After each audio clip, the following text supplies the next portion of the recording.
introduce the panel for pricing the impact of machine translation, fairness and transparency for all stakeholders in the content creation chain. This is a session with multiple experts, and it's going to be hosted by Diego Crescieri, who is the founder and CEO of CreaiveWords, a localization company that is based in Genoa, Italy. He's an interpreter by training, and he's been working in the localization industry since 2005 as a translator, as a project manager, and eventually a chief operations officer before starting his own venture, CreaiveWords, in 2016. At CreaiveWords, he oversees the company growth. He focuses on leveraging the use of technology to provide customers the best of breed services. He's also been teaching machine translation post-editing at different universities and postgraduate courses since 2010. On the panel, we will have Katerina Gasova, who has been with Moravia IT since 1994. And she has set the foundation of Moravia's Linguistic Services Department to develop and implement the language quality management strategy and expert language-related services. She's a team leader, an expert advisor, and a mentor, and she's been supporting the worldwide team of in-house and in-country linguistic experts. She holds a master's degree from the Masaryk University in Brno in English and German language and literature, and she's dialing in from Brno, Czech Republic. Then we've got Caola de Sagovea, who is Brazilian, working for an Argentinian company, traveling the world, but now back in Argentina. Originally from Manaus, Brazil, he has been living and working abroad for the last 15 years in the United States, Ireland, Argentina, Ukraine, and now Peru, and working with clients and co-workers from all over the world. He is a business development manager at TranslationBackOffice, and he works every day to find the best solution for the clients, never forgetting the team's capabilities, finding the right balance, and achieving a win-win relationship. And finally, Konstantin Savenkov, who holds a PhD, and he has led the research and development efforts for online content services, and then worked as a CTO at Zvok and as a chief operating officer at Bookmate. And in 2016, he contributed his experience in artificial intelligence, tech, and operations to found Intento, where they build tools to source, evaluate, and use machine translation and other cognitive AI services. Regarding the rest of the housekeeping, use the button on your control panel marked Q&A to ask the speaker a question, and questions are very welcome. We will try to answer as many as we can. Use the chat button on the control panel to chat with other attendees. You can direct chat to the panelists or to everybody. Please observe the rules of etiquette. And if you experience any technical difficulty, please use the chat box. And I would like to pass the floor now on to Diego. And thank you. Thank you very much. So let me see if it works. Should be working. Hope you can all see my presentation, more or less. If it goes into presentation mode, it's better. Can you see that now? Yes. Okay, great. So thank you very much, Ismail. I'm really excited to be hosting this panel, and it's really a hot topic, pricing machine translation. So you all know that machine translation is one of the critical factors to make the translation process more affordable and faster, and it enables enterprises to translate more content and quicker also. However, it's our feeling that the existing approach with a standard flat discount price on machine translation post-editing projects is preventing all of us from getting the full return on investment. And in contrast, the actual effort approach to pricing is really complicated due to a very long and fragmented tool and tech and supply chains in the industry. So in this talk, we will have new approaches explained by RWS and independently developed by them to align the supply chain around machine translation projects. And Intento is also talking about their approach to help enterprises recognize the full return on investment on, based on continuous machine translation improvement. And in the end, actually, not in the end, but we second in a row of speakers, we'll have Kaloa explaining the point of view of LSPs that, usually they have to kind of accept what's being imposed by enterprises and MLVs. So we will have the point of view of translation back office as well. So we will basically discuss two approaches. One is SLA based, so service level agreements, and the other one is dynamic discounts. And with this, I would start with Konstantin. So Konstantin, here's the agenda. We will have Konstantin and then Kaloa and then Katka. And we will present their idea, and then we will have a panel discussion and of course Q&A at the end. So, Konstantin, the floor is yours. Please, when I need to change the slide, just tell me to do that. Yes. I will do that. Thanks. I'll pay attention. Thanks. Okay. Thank you so much. Thank you very much, Diego. Here we present different angles on the same problem. Like machine translation is out there, it's pretty good. How we change what we have to make it better, the whole thing. And I want to explain our angle first. So as Diego described, we do what we call MT curation. So we help to curate a portfolio of models for an enterprise with our tools. And our main interest, so that our customers, when they improve MT, they get ROI on that. Because to improve MT, they use our tools. For those tools, they pay us, and they need to get something, in return. So that's our angle. It should be clear that we are not an LSP. We do not do any post-editing. We just work with some LSP partners when our customers need post-editing. We're totally not MT vendor. We don't have our own MT. We always curate those models on those different platforms like Google OutML or Modern MT or Microsoft and so on. And we are not TMS system. We don't deal with anything which relates to human workflows and translation memories, stuff like that. So what we see that getting the best MT models and integrating them into software systems, what we help with, is just about 50% of MT program success. And the rest 50% is just everything else, right? Having end user approval, proper human resources of service partners to improve, to improve MT results, and also having the cost dependent on MT quality. Because if the cost is not dependent on MT quality, how you get ROI of improving MT quality, right? So for real-time machine translation, ROI comes naturally. Just end users become more happy, and that's it. Increase user satisfaction.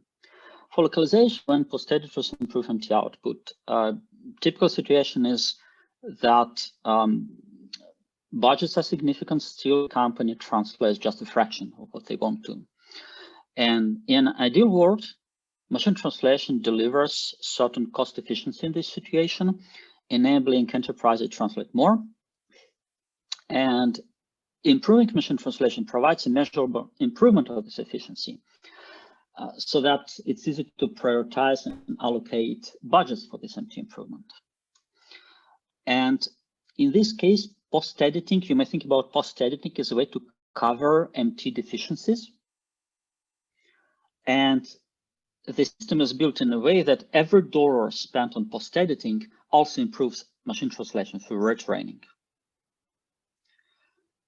But in the real world, what we see is that we often have flat discount, and there's certain negotiation about their size, but they do not really depend on MT quality.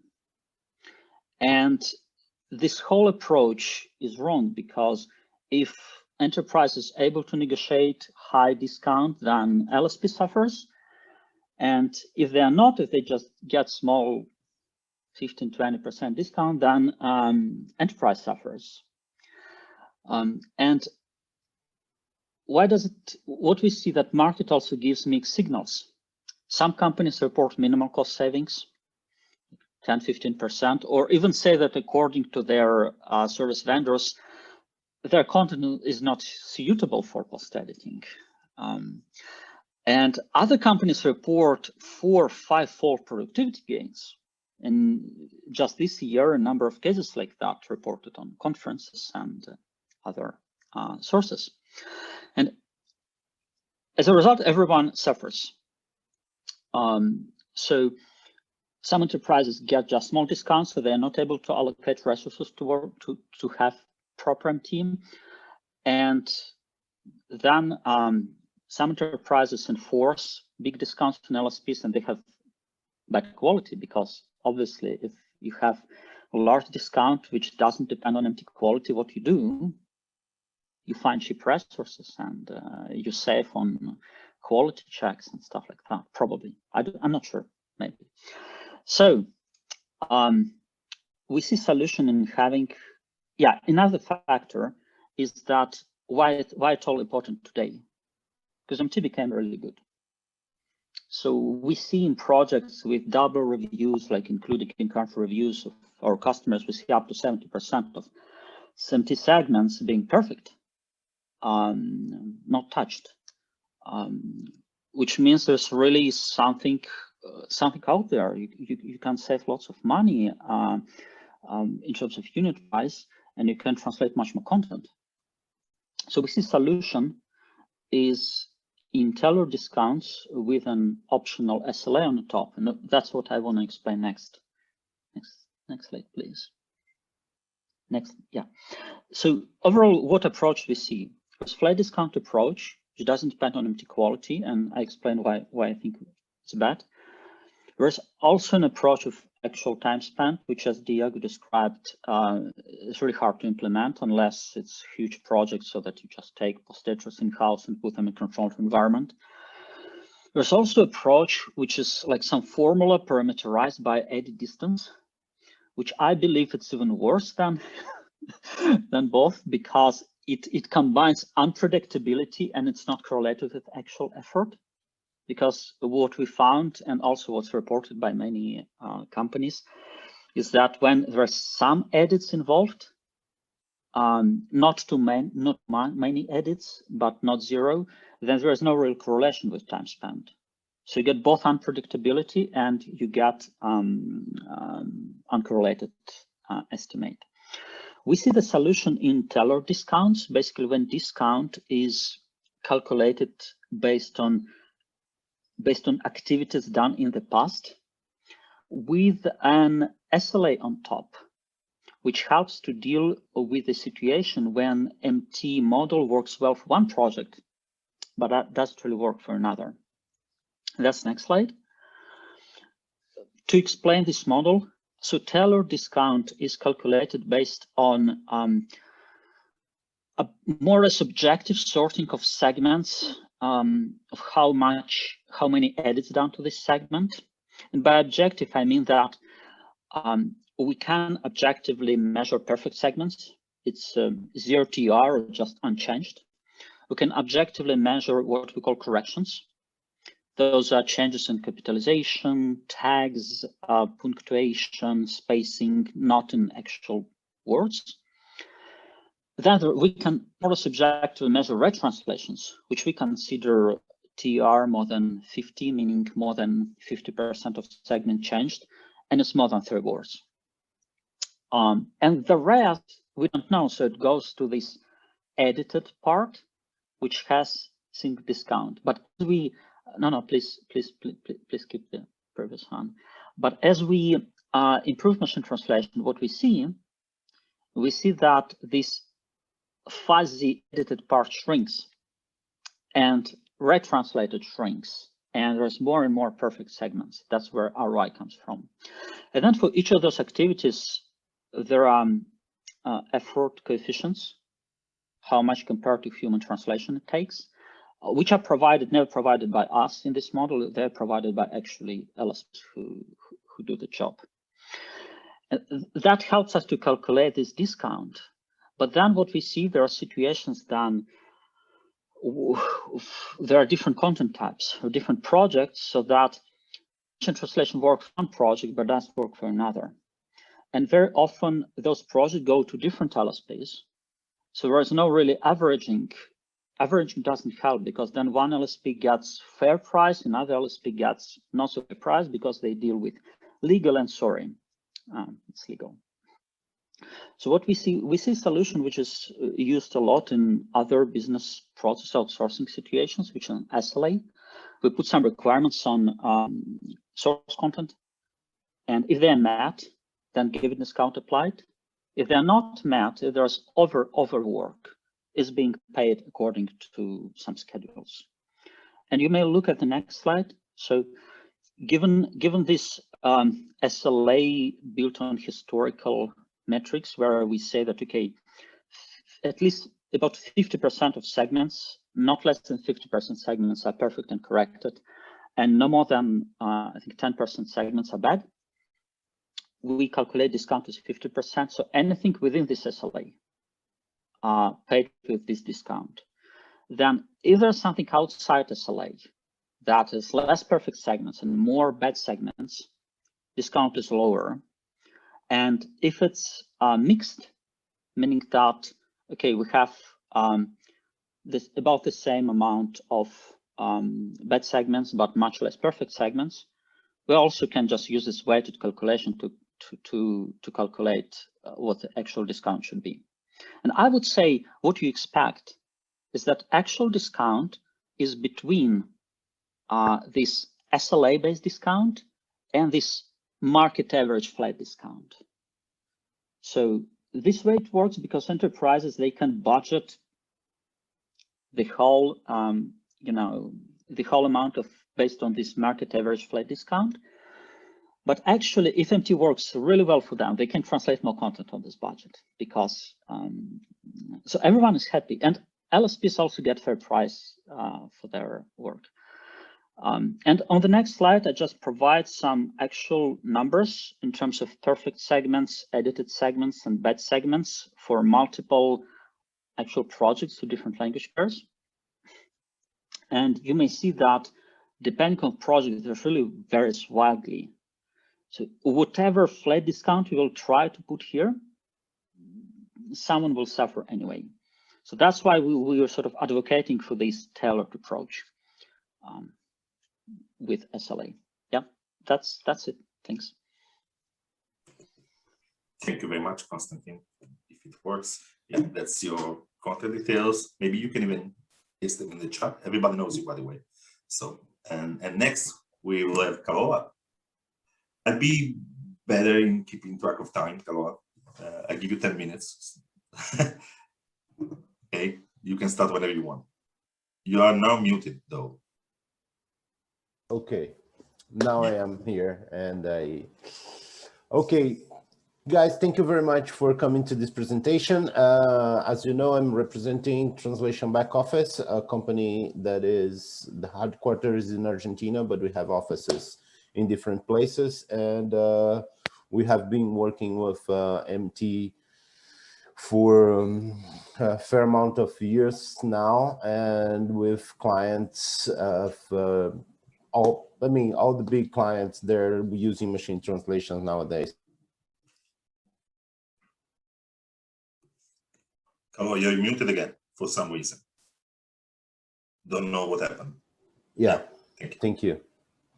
And so my perspective here is actually the perspective of an LSP, and also bringing down to everything that we see on the pipe of MT post-editing project. So every other MT, every other post-editing project has its challenges, such as source or target language. MT will work differently every time in this different environments. The MT engine itself, we can have NMT, and we can have other ways to get this MT working. So this will impact as well the subject. I mean, marketing, tech, or let's say documentation, or even if you think there is sometimes where books want to be translated with machine translation.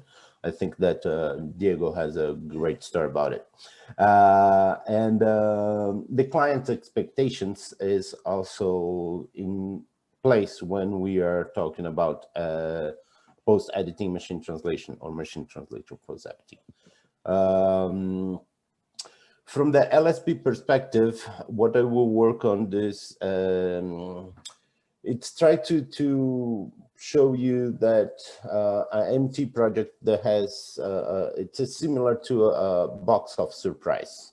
I mean, there are different, of course, I just picked 5 of many that could be there, but it's just an example of what we can see when we are working on MT and what the box of surprise can bring us. The first one, it's the amount of work. I mean, the amount of work, the ROI, how much time will a project take to be completed, the amount of time spent on an MT project versus the amount of money that you're going to get paid for that project. If this is on the word rate on using flat discounts, that can be huge, the difference between time and money. I mean, that's all what we do here, isn't it? The quality of MT will impact there in 2 ways. Either will save time, that is good, and or it's not going to save time, and that's the problem. The second would be to figure the project's real cost. The amount of work we will impact here, and the quality of the MT will also impact. Is the end client paying more or less for that project? Am I getting paid enough on the project to cover my costs?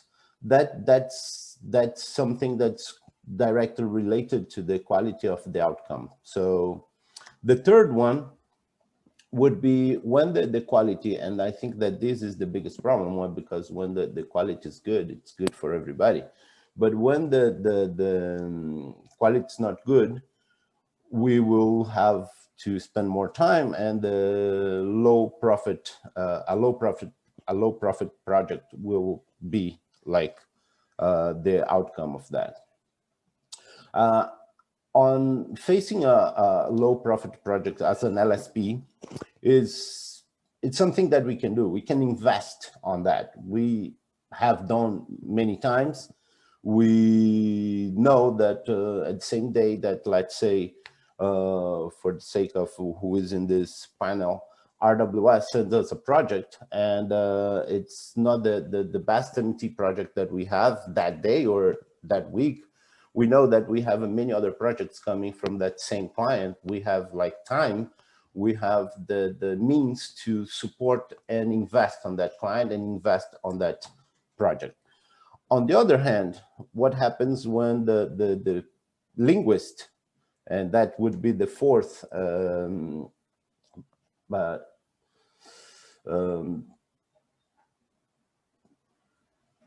issue that could come out from this box of surprise. What happens when the linguist is working on a low profit project? I mean, if they refuse to work on that because, I mean, they don't have the same means. If they lose the time working on a project that's not profitable, that time is lost. They don't go back to that. I mean, they cannot work on 2 projects at the same time. And then one of the outcomes that we can see from that is a low quality translation project, in a sense that we have to consider all the aspects that we just mentioned, but a low quality project, translation project, it is bad for the entire chain and will impact on the product outcome for the end user. So all this, the entire scenario is to figure and bring to you the importance of having a way to manage the MT quality. I mean, the MT quality prediction to figure what is coming out of that MT before the project starts. If we could create a ratio between the quality of the MT outcome and the charge payment for projects, the entire production chain would benefit from that. And to just bring you some examples of what I'm saying, I have 3 examples. The first one, just so you know, that's not the how much we charge for this language pair. If you want to know, just let me know. But it's just for the sake of the demonstration. Here I'm talking about SLA. That's the same thing that Konstantin just explained. But in this first slide, we can see that the client, the end client, would have saved like 15% on the entire project, considering all the aspects of LSA scale of discount, other than if we are charging like 35%, which I understand is a regular discount in many places, in many companies. Then we have the second slide. That is the second thing that we can see, is that depending on the quality, that's not going to have any impact. So I think that this would be the perfect scenario, but it's not always like this. And then we have a third example where we can see that the client is actually paying less than the project actually the project actually took regarding like the amount of time and the effort put on that project. And so it's not the ideal scenario. And I think that the third would be the most common of all. So with an accurate prediction model, we as an industry will be able to make MT way sexier to linguists, in a sense that I think that right now is the biggest obstacle to overcome, is to bring more and more people to understand and work with MT on a daily basis without questioning what is coming out of the box of surprise. Thank you so much, Carola. I can really relate to this. Absolutely. Here is your contact information. If anybody wants to take a screenshot, I will need to go ahead now and introduce you. Kaka, thank you so much for joining. I'm very curious to hear what you have to say and how do you do things at RWS and how you want to do things. Thank you, Diego. Thank you, everyone, once again. A nice morning, nice afternoon, wherever you are located. I am really honored to be part of this team and to share with you our approach, which has been developed from a perspective of a linguist, of a person who has to ensure that we deliver the target content in the quality that is expected and defined by our clients. And at the same time, if it is an MTPE project, we have to negotiate with our service providers how they will be compensated for MTPE work, because it's something that has not yet been clearly defined across the industry. And of course, us being in the middle, we have to ensure that the discount which we have to negotiate with our service providers also fits into the discount scheme that is imposed by our clients on us. So how to find a solution to this? And our way to this sits in us working with the data. So our response to Carlos' question, so how to get to the best possible prediction into the future, is just look backward. Work with the data that we can collect through whatever step in the production chain, namely quality data. Data for us means really everything. It's quality data, information about issues detected in empty output analysis, primary evaluations, information about errors detected in LQAs and various types of quality controls, as well as various types of data collected through measurements. And with all of the data done and their thorough analysis, we believe that we have been able to build a model solution that is flexible, adjustable, introduces a lot of transparency, especially for us and our discussions with our service providers. But we also use this information in our discussions we are having with our clients. If in some cases clients do not have a clear idea about what the discount should be, and they are open to a discussion, or they are open to go into a grace period with us to see how things evolve. So the process has actually 3 stages. Diego, can you move to the next slide? Yes.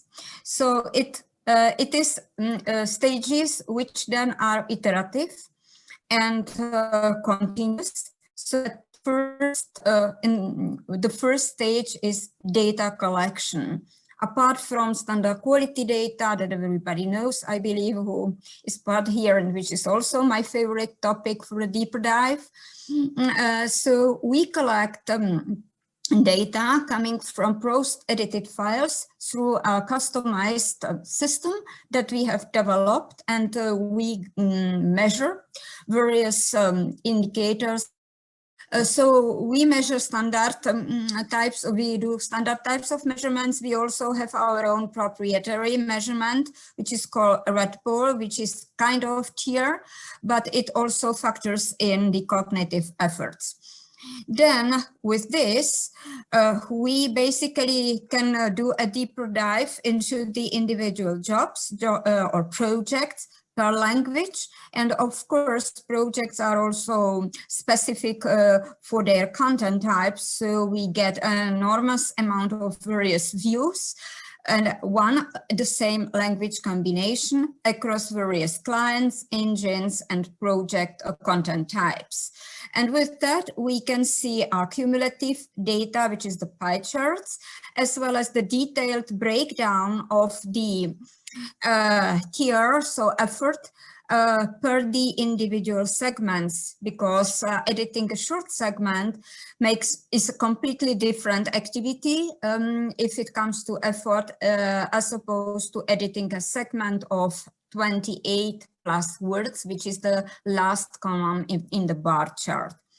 And then, of course, with this analysis, we do some calculations. I will show it in the next slide. And based on these calculations, then we are able just to define the expected discount or discount range, from which we then pick or set the discount based on soft elements like quality expectations or specific issues detected in the detailed analysis, because apart from the charts, we also get very detailed insights into each and every segment, and we can then send those to our linguists for further assessments and identification of challenges if we need.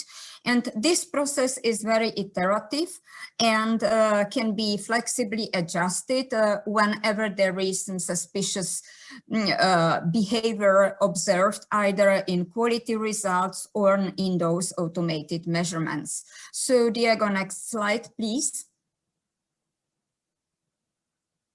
Okay, so basically the methodology that we are using has been inspired by TM fuzzy matching concept, which is a concept that exists in the industry and is easily understandable by everyone.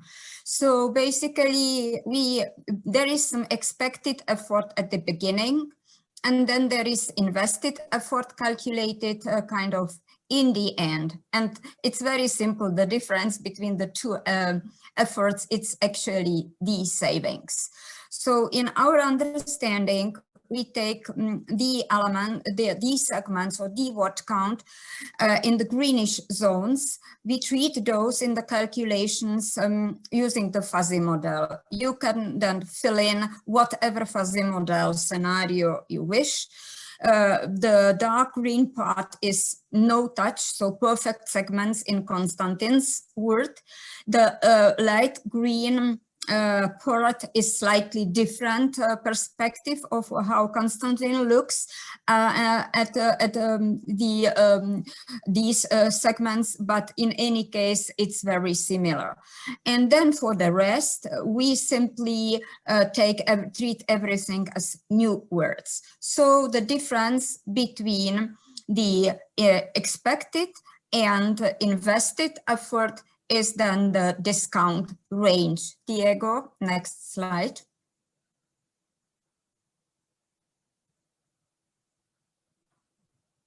So we end up with a discount range. It's difficult to go into or to set a fixed number.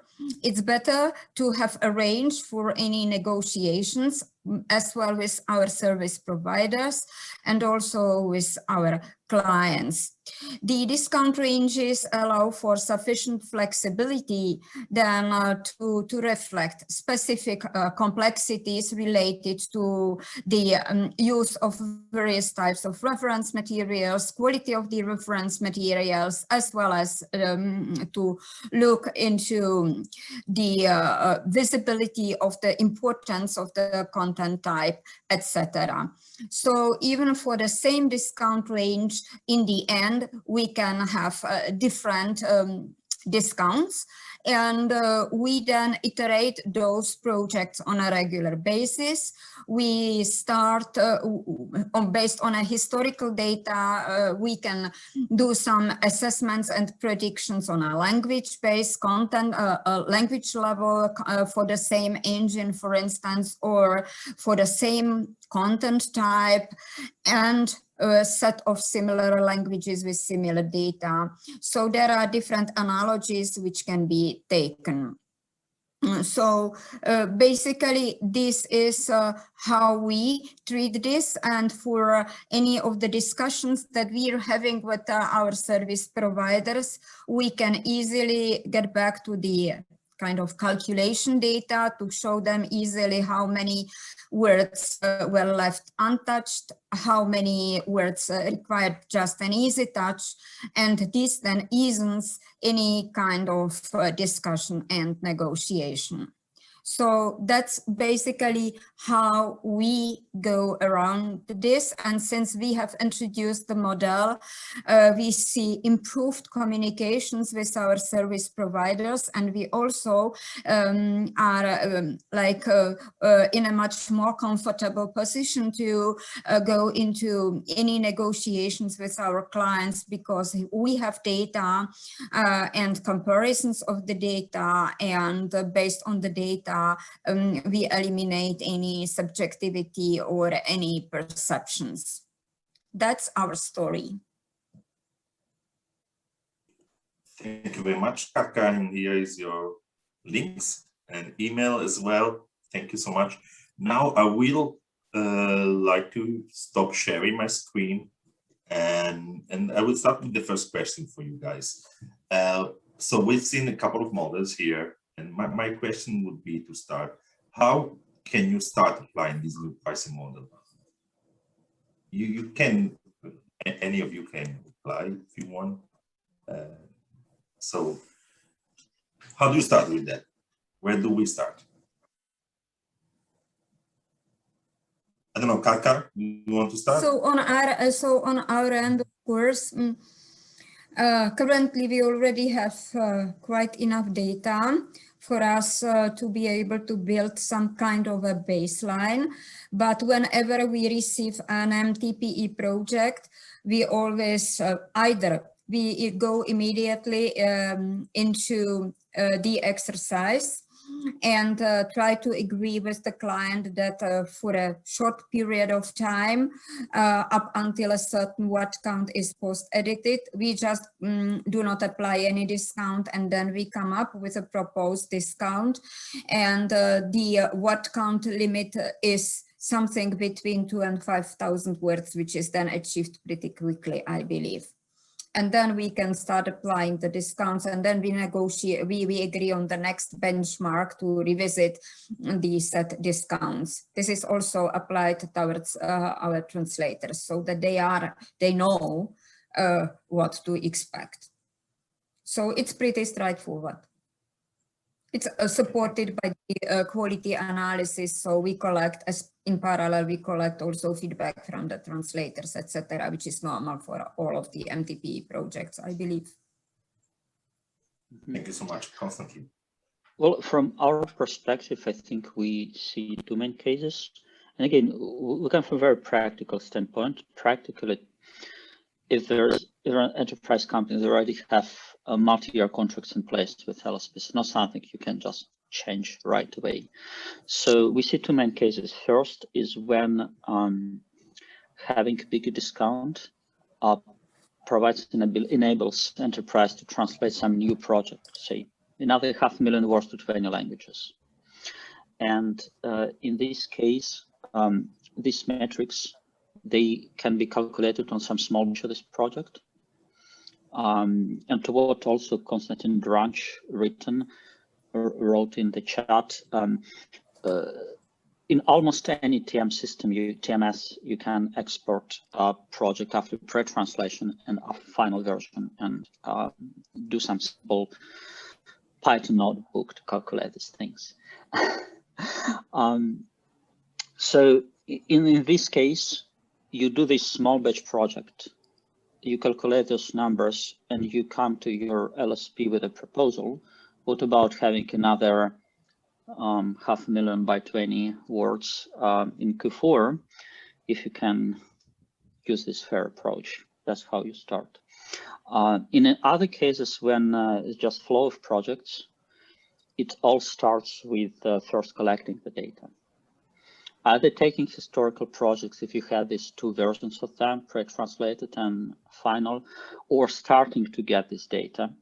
And then when you have, say, 6 months of such data, you have enough data to make a point to adjust the existing relationship with vendors. Or maybe you see that it's actually they give you a fair discount anyway, so you don't care. Maybe either. Yeah. And on our end, I think that the main situation here is time, in a sense that most of the time when we get projects, they like for tomorrow, they are thousands and thousands of words needs to be delivered on the next day. So in either case that are presented here on I think that is more it's the next level. It's an evolution. Is that what we are talking about? When we actually will have time to analyze projects and have like a model to put in place. It's not like, oh, I forgot it, let's do it tomorrow and come with like 100,000 words in 3 languages, and you have to do it for the next day. Then I think that is more like a education thing to the enterprises, to the end client, to understand that it's not just a way to save money or to make it faster. There is way more structure that has to be involved to use machine translation in a proper way, to make it like not, like I said, sexy to everybody on the industry. Everybody. I do have another question out of curiosity. I've been hearing many times recently machine translation will be replacing translators. That's the first one.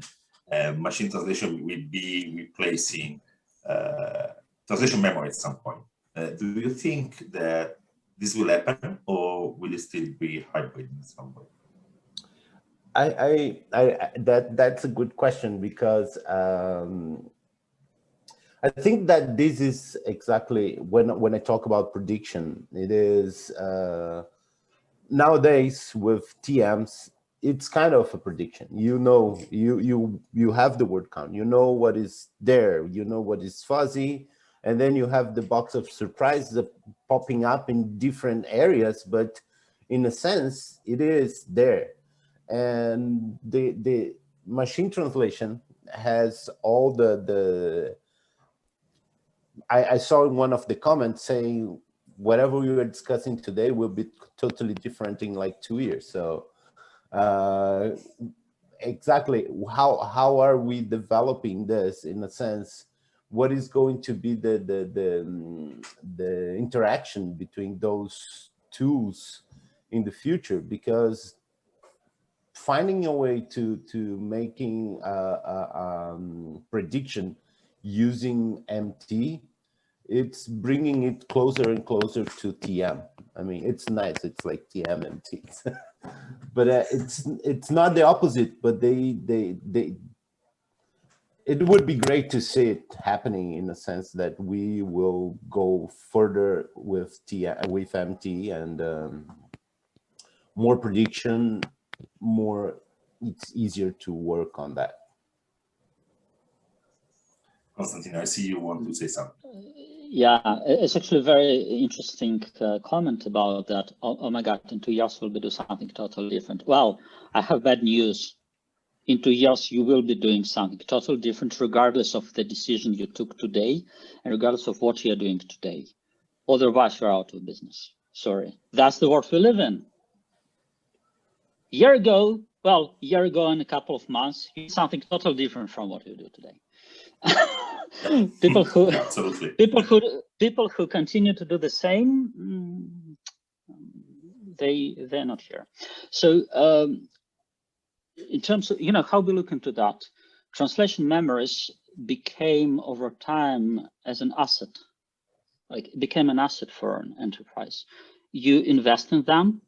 If you're you hone them, like you clean them and maintain in good shape, and it delivers you ROI. Machine translation is the same. It's becoming an asset. Instead of this discount for something which happens somewhere, you own it as an enterprise. You're able to leverage across the whole organization, not only localization department.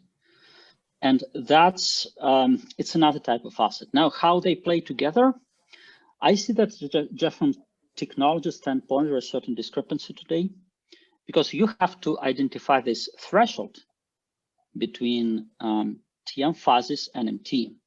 And frankly, a person who identifies this threshold often doesn't have enough data points or insights to do that properly. So we see, and it starts to happen when TM starts to move to the MT side, somewhere under the hood of this MT machine, which defines whether we apply fuzzy TM match or real neural machine translation. And you see that happening across the industry. So you may look how modern MT works. You may look at this new Sistran nerve fuzzies feature. It's all about let's move the decision points somewhere under the hood to make it simpler. Maybe from a quality perspective, as this is my favorite topic, I wanted to say that basically it's, I don't know what's gonna happen in 2 years, of course, nobody knows. We have to resolve the pricing challenge right now. And we have to resolve also the quality challenges that we are facing right now. So this is our daily bread. And what we see, interestingly, is that it's very difficult then to somehow quickly adopt the solution in which everything gets emptied, because then quality suffers. MT is unable to maintain consistency, and we saw numerous cases from our clients that then at the beginning, yes, great, we just leverage 100% and in context matches. For the rest, we empty. We'll be getting discounts and so on. Well, in the end, what a surprise, quality is not what we wanted, because same or similar sentence structures, complex sentences and the like, were translated differently. Translators or post-editors were not able to observe this type of an embedded consistency, which is nicely preserved with TMs. So some other clients were very well aware of the relevance of quality, and they insisted on just having it rightly under the hood, the way that if something is emptied, post-edited, and then it can be treated as a fuzzy, it's treated as a TM fuzzy and not as a TM, as an MT anymore, which then helps improve quality. So we can be looking at it and our understanding, everything also depends on the use case on the purpose of the content. So purpose use cases then define define the quality of the target content, which then kind of sets also the bar or the limits for the even pricing predictions. Yeah, guys, I would have a couple of more questions, but there are many questions from the audience. So if you agree, I will start with them. We have at least 7 that's in the Q&A, but then we have many questions in the chat as well. So the first question will be from Sarah Dunham, and it's, I guess it's for Konstantin, because I saw it popping up at the beginning.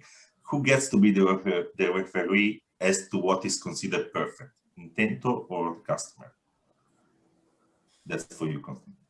Well, in our case, we have no idea about what's perfect, besides it was not changed, right? Mm-hmm. And typically, there are 2 parties involved in considering segment perfect.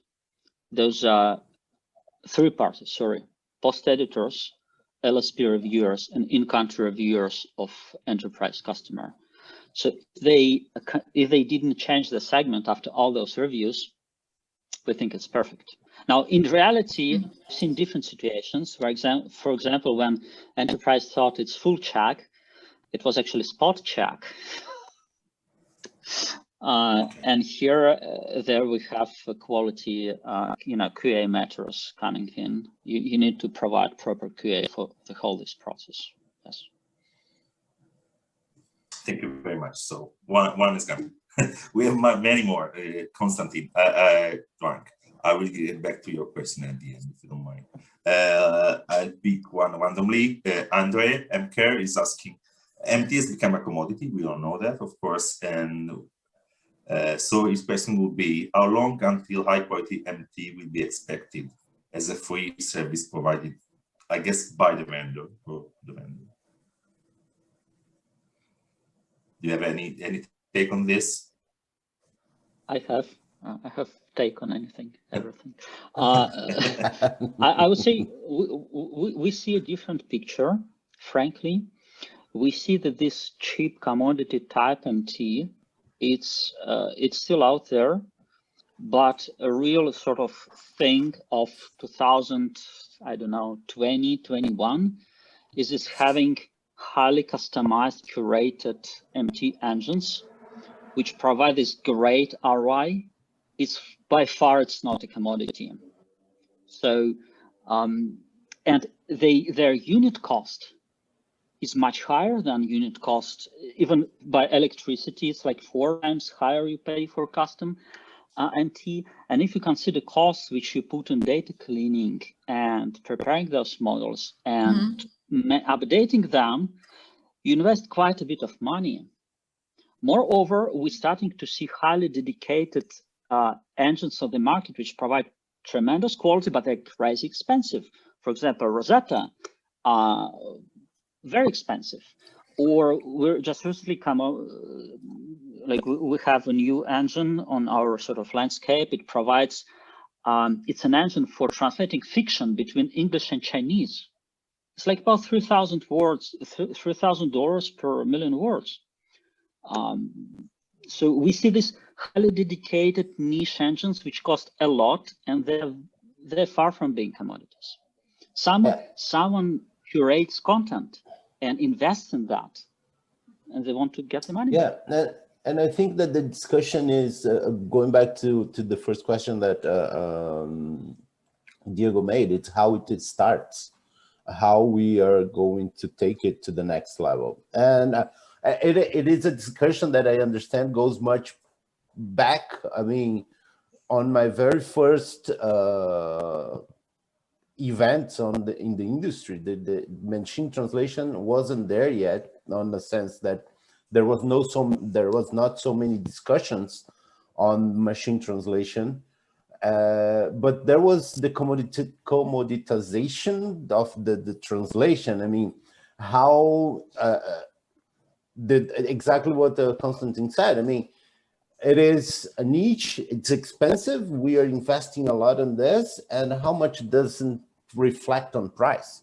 I mean, what is, and the translation, and we understand how important the translation, how important it is to talk to our customers and everything, and so the discussion is it's much deeper on if it's just machine translation, but I think that everything related on our industry should not be understood as commodities as it is. Thank you, Carol. We have a couple of minutes and many questions left. But I think this is just the starting point. I don't want to offend anybody, the audience, but I wouldn't want to start a discussion and cut the answers from you guys.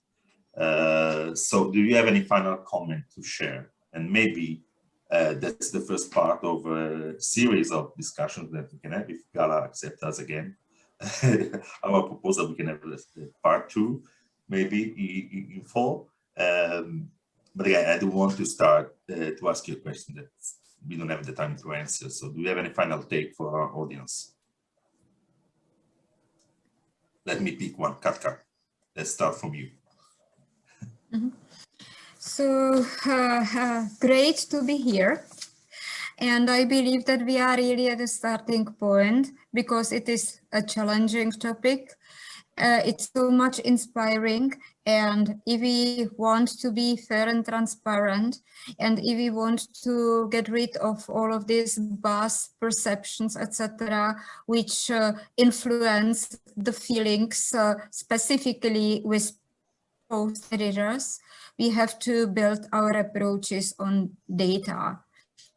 I, as a linguist, have sometimes hard time to acknowledge the value of data, but it is the starting point, and I can recommend a difficult thing to just start collecting the data from the content that we handle for our clients. It's easy. It looks difficult, but it's easy. Thank I you, am Carol. happy. Please be fast. Yeah, I am happy that the discussion on all, like in the chat and the QA was great. I think that we brought something that needs to be discussed in many levels, so that's great. Konstantin, any final word? Just final words is that it's already past the tipping point. Because MT is good. It's much better than you currently get discounts on the sort of existing status quo. It will change anyway. If you cannot change it, so it's better to lead this change. Where it will end up, who knows? We'll see. But you know, it's clear that if you stand still, it will be a disaster. Of course.